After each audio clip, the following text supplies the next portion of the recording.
Hey guys, so I look like shit right now. For the past hour or so, we've been looking for Fluffy Butt. I tore up my room. As you can see, like my fucking sheets, I had to lift the bed up. We looked upstairs for her. We tore up the house looking for this fucking cat. Every single time she goes missing, she always finds a new place to hide.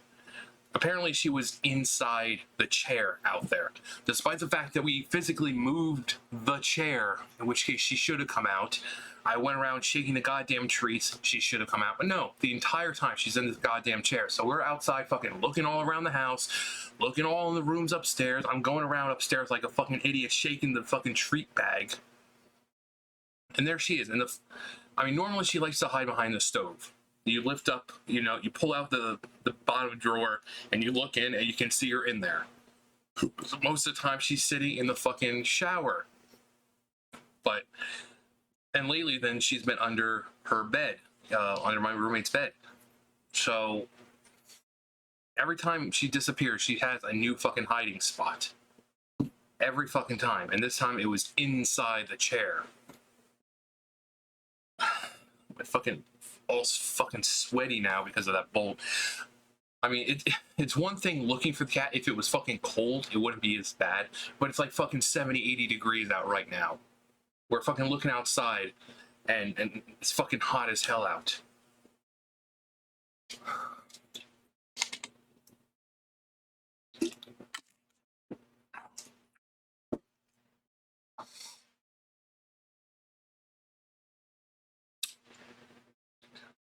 But Venti's doing well. I mean, you guys know Venti's doing well. He's a good boy. He is. He's sitting out there right now. I gave him a bunch of treats as like a food. But yeah, he's a really good cat. If people don't know about Flamepoint Siamese, they are one of the rarest breeds of cat. So the fact that he's outside clearly tells me that his owners, if he does have owners, clearly they don't know how fucking rare that breed is. Otherwise, they'd be keeping him inside. They're great family pets, but if you have one, they're very energetic and active, so it's best to have a cat or dog, or hell, even a fucking rat. My friend had a rat, and they got along just fine. They get along with everyone. Kids, adults, old people, cats, dogs, you name it, they get along with it. Ugh, sneeze. They love attention, and you can tell it's a Flamepoint. They're very specific patterns. Well, not really patterns, but they'll be white, and they'll have orange. So, like on their face, they might have a little orange. They usually have the orange rings around their tails. But they also have blue eyes. But when you see a white cat with a generally, orangey kind of patterns on its face, it's a Flamepoint. Legolas was a Flamepoint. I miss Legs, my little pooter dooter. But yeah, they're rare. They can go anywhere to get one, between like $2,000 to $4,000. So they're very expensive. Like I said, they're great pets. Welcome addition to any family. They're energetic. They like the attention. They're vocal. They like to be held. You saw that before. He just jumped up and then he just wanted me to hold him. So very, very loving cats.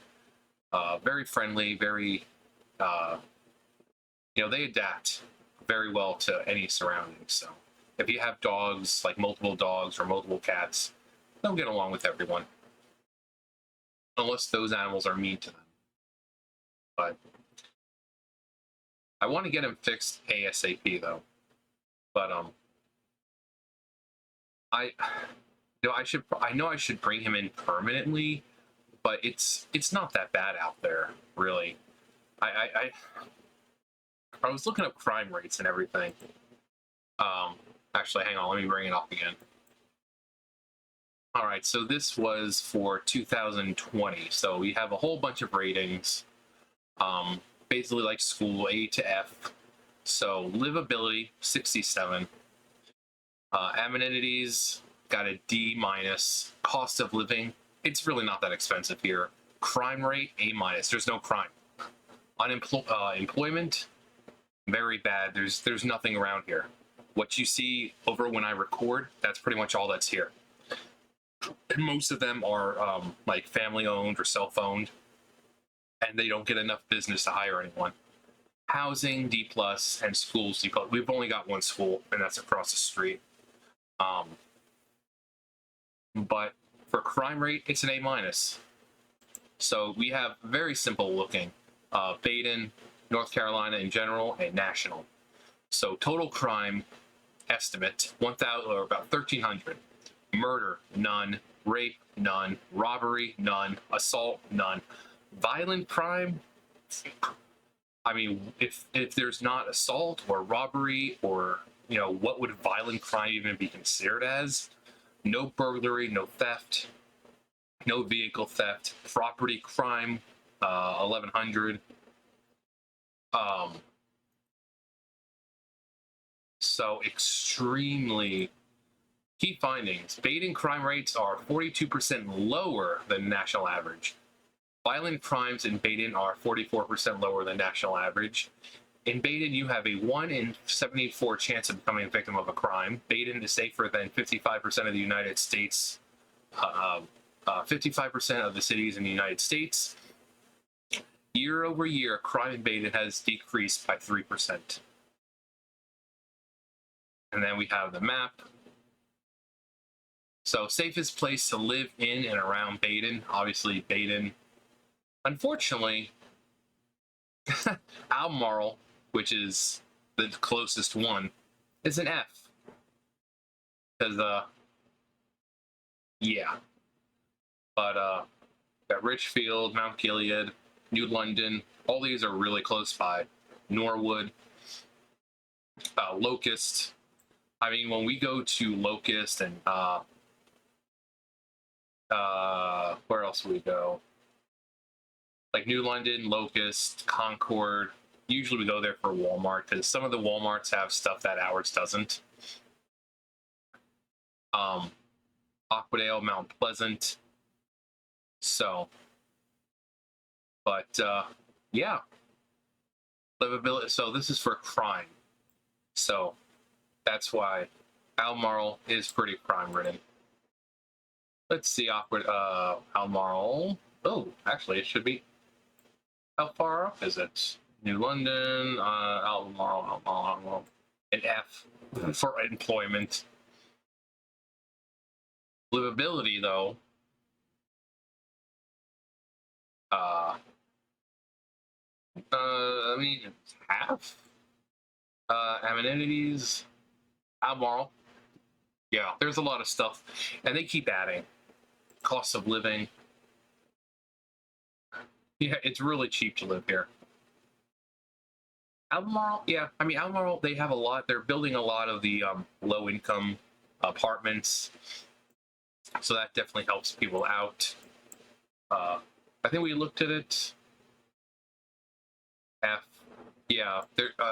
Albemarle is a smaller city, or town, rather, so there's not going to be a whole lot of opportunities, so that's why, I say if you're going to think about moving to North Carolina, yeah, this is not the place to be.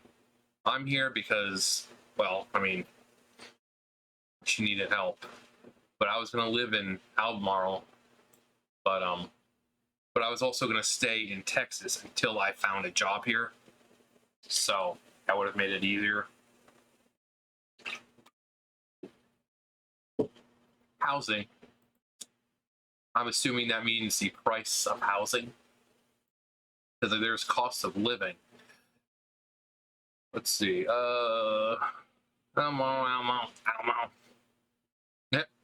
D. Schools. Plenty of schools there. Since we only have one, ours is obviously going to be a lower score. The schools aren't very good either. Not any. Wait, Albemarle got a D. Albemarle, you guys are killing me. But yeah. So this is when it comes to like having animals, you don't have to worry about people running over your pets. I mean, I've never seen a dead cat around here. The only birds of prey we have hang over near by Dollar General because that's where the deer usually are. And that's really the only kind of animal we have around here. I mean, we have deer, but I seriously doubt deer are going to go around snatching people's cats, because if they try to, the cat would whoop the shit out of them. So when it comes to outside cats, they're safe around here. It's just that when they get to a certain age, you should probably start weaning them off the outdoors, especially when they start getting up into the double digits. Because cats can live up to 15 years. So once they hit 10 years old, you should probably start bringing them in more. Simply because their immune systems, I mean, they may be cats, but if it's raining outside and it's freezing, they're gonna get sick. It's the sad truth. People think that, oh, they're cats, they can survive anything. No, they can't. They can't. Certain cats and stuff like that, they can only handle so much. So if it's raining several days in a row and it's freezing out and they're outside cats and they don't have many warm places to go, they're going to get sick. So can't say if people are like, oh, it's just it's an outside cat, they can handle themselves. No, that's not always the case. I mean, some places are fortunate where it doesn't get cold, where the nights aren't cold or anything. But here, where you can get down to 20 degrees and then it starts raining, they can only handle so much. But once they get up to the double digits, you definitely need to start bringing them inside, because their immune system will go down. And so if it starts snowing out, or if it's freezing out and it's raining, or even if it's just raining in general, bring them inside. Obviously make sure they know how to use a litter box, but if they're your cats, you should know that if they can or not. I mean, even if they were outside cats, they should still have been taught to, use a litter box.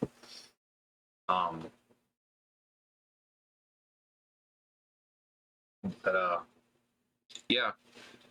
So, I mean, I don't know how old he is. Once he gets cleaned up and all that, I'm sure he'll look a lot younger than what he looks right now. But of course he looks like shit because he's an outside cat. He's rolling around in fucking leaves and all that shit. So, but once he gets cleaned up and all that, he'll look a lot better. You also got to remember he probably like he smells like piss a little bit. So that's gonna discolor his fur until he gets a bath or something. So, but yeah, for outside cats, it's fine. Like I said, I seriously doubt deer. I doubt they're gonna go around snatching people's cats. We don't have snakes in this area, and for him, he just kind of stays over here. I saw the snake down. Shit, I felt like my entire hair went gray. I thought there was like a Jaina moment where this whole area just turned gray. I was like, geez, was looking for the cat really that stressful? I've seen one snake since I've been here. But yeah, Maiden's safe. It's like the only complaint I have is just inconvenient. We have Dollar General and we have a gas station. We don't have a bank. We don't have a real food store. So if you're looking for actual food, then you have to go to Albemarle, because Dollar General pretty much just has junk for the most part. Like, you can still get some like decent food, kind of somewhat decent, like your necessities, but yeah, it's supposed to be more like convenient than anything. But that's like the only down part about living here. It's just inconvenient. Like when I want to take out money for rent, because we don't have a bank here, I have to keep going out down to the gas station and using the ATM, and it's like fucking $2.50 every. It's like I gotta pay to take out my money. So it's just inconvenient living here.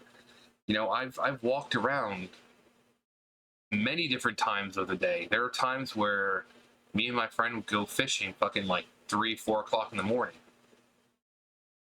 I'd go walking around late at night, you know, early mornings. It's safe. I don't, you know, I've never gone outside and thought, oh, hey, I might get stabbed or I might get, no, I never have to worry about that. I mean, and these are from last year, and the statistics show. I mean, violent crime. I'm pretty sure if someone fucked with me, I can fuck with them back. You know, I'm 6'4", and I know how to use. I mean, I've been with martial arts and all that. And just my sheer size, people don't want to fuck with me. But if violent crime is the worst,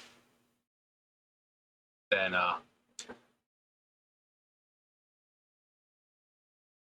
but yeah. So it's a great place to live if you don't mind.